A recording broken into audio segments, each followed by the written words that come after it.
अब योगेंद्र यादव यहाँ मंच पर बोल रहे हैं, आपको सुनाते हैं क्या कह रहे हैं। आए हुए सभी आम आदमियों, मंच के ऊपर और मंच के नीचे बैठे हुए सभी आम आदमियों,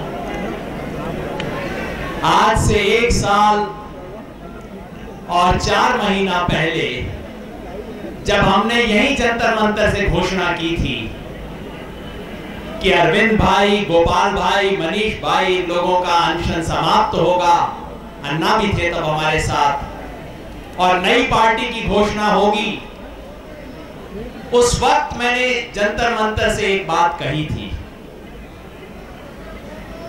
मैंने कहा था कि आदरणीय काशीराम जी कहा करते थे कि पहला चुनाव हारने के लिए, दूसरा चुनाव हराने के लिए और तीसरा चुनाव जीतने के लिए।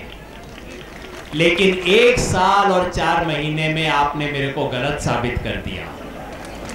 पहले ही चुनाव में हमने 2.5 कदम ले लिए, हारने वाला कदम पार कर लिया, हराने वाला कदम पार कर लिया और आधा कदम जीतने वाला भी ले लिया।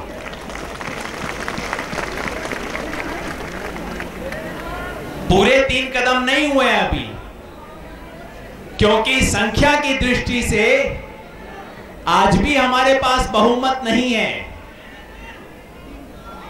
आज भी 70 में से 36 सीट हमारे पास नहीं आई।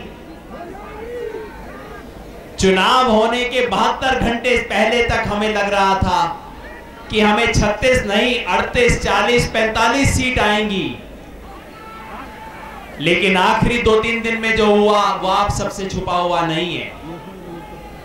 तमाम तरह के खेल हुए, तमाम तरह के तिकड़में हुई। हमें जमीन पे लड़ना आता है, हमें लोगों के घर घर जाना आता है, हमें लोगों से अनुरोध करना आता है। ये आखिरी 24 घंटे वाली तिकड़म हमें नहीं आती, उसमें थोड़ा हमें नुकसान हो गया, लेकिन कोई बात नहीं, वो तिकड़म ना हमें आती है ना अगली बार हम सीखेंगे। आपने सिर्फ 2.5 कदम उठाए, लेकिन पूरा देश मान चुका है कि आपने 3 कदम उठा लिए हैं। अखबार वाले, सड़क पे हर व्यक्ति पूछता है कि आपकी जीत। मैं टोकता हूं कई बार कि भाई अभी 36 सीट आई नहीं है, लेकिन ऐसा माहौल है इस देश में, ऐसा असर है, ऐसा जलवा है आपके आने का कि जिसको हमसे 4 सीट फालतू भी आई हैं, वो डर के दुबक के बैठे हुए हैं, वो अपनी हार मान के बैठे हुए हैं। और ये 28 सीट वाले पे सारी दुनिया पूछ रही है आप सरकार क्यों नहीं बना रहे, आप सरकार कब बनाएंगे? क्योंकि जीत सिर्फ आंकड़ों में नहीं होती, जीत सिर्फ वोट और सीट की नहीं होती है।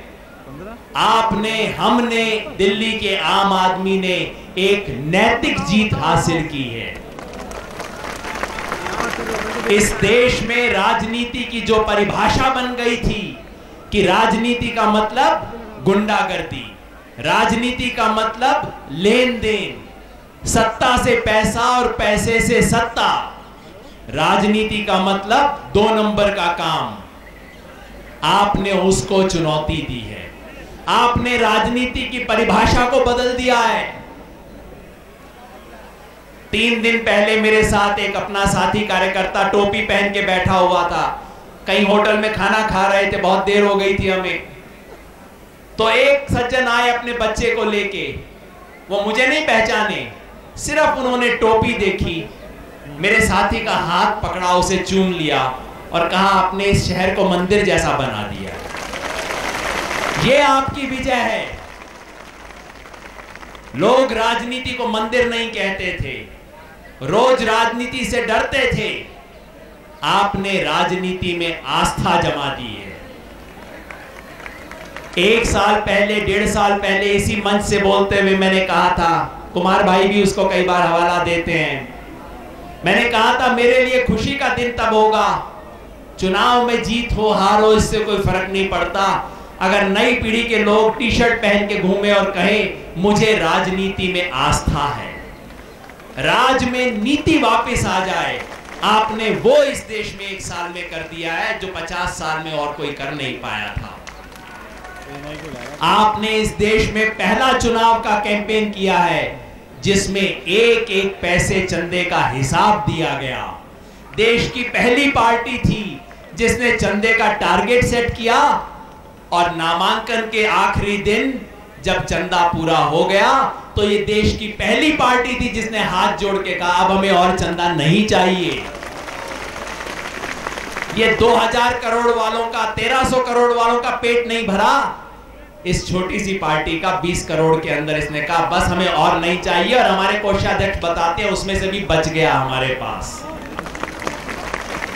देश की पहली पार्टी थी जिसने नैतिक आधार पे अपना उम्मीदवार वापस ले लिया। राजौरी गार्डन में हमारे उम्मीदवार के खिलाफ कोई कानूनी मुकदमा नहीं था, कानून में वो कोई अपराधी नहीं था, बस सिर्फ इतनी बात साबित हुई जैसे कोई लेखक जब कलम से लिखता है, बीच बीच में कलम को लगता होगा कि मैं कितनी सुंदर कविता लिख रही हूं, कलम को कभी कभी गुरूर आ जाता होगा, मगर याद रखिए कि हम सिर्फ कलम है, उससे ज्यादा कुछ नहीं है।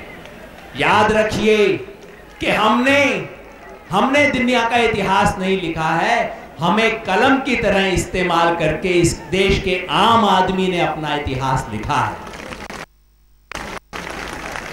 तो मैं कह रहा था कि वो बीजेपी जिसने कर्नाटका में खरीद फरोख्त